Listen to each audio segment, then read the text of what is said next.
वर्धा जिल्ह्यात काल संध्याकाळी आकाश काळवळलं आणि क्षणार्धात जोरदार वादळी पावसाने हजेरी लावली। कसलीही पूर्वसूचना नसतानाही अवकाळी पावसाने गावकऱ्यांची आणि शेतकऱ्यांची धांदल उडवून दिली। शहरातील रस्ते पाण्याने भरून गेले, काही ठिकाणी वाहतुकीस अडथळा निर्माण झाला, गावांमध्ये विजेचा लपंडाव सुरू झाला आणि काही ठिकाणी झाडेही उन्मळून पडली। शेतात उभं असलेले सोयाबीन, कपाशी आणि भाताचं पीक या अवकाळी पावसाने धोक्यात आलंय। शेतकऱ्यांच्या चेहऱ्यावर चिंता स्पष्ट दिसत होती। पाऊस हा शेतीसाठी आवश्यक आहे, पण असा अचानक आलेला पाऊस नुकसानकारक ठरू शकतो। वर्ध्यातील जनतेने सुरक्षित राहावे आणि प्रशासनाने मदतीसाठी पुढे यावे हीच अपेक्षा। मित्रांनो, वर्धा जिल्ह्यातील देऊळ तालुक्यामधील डिगडोह या गावी यशोदा नदीला भयानक पूर आलेला आहे।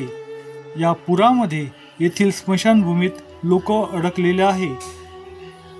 बघू शकता तुम्ही या व्हिडिओमध्ये लोक या स्मशानभूमीत अडकलेले आहे आणि त्यांना काढण्याकरता तेथील नागरिक व प्रशासन पुढे सरसावलेलं आहे। अजूनही पावसाचा जोर चालूच आहे आणि पुराचा वेढा आहेच। मित्रांनो, या पूरजन्य परिस्थितीकरिता तुमचे मत काय हे आम्हाला कमेंट करून नक्की सांगा व असेच नवनवीन व्हिडिओ पाहण्यासाठी अल्टिमेट टॉक्स मराठी या यूट्यूब चॅनल सबस्क्राईब करा। धन्यवाद।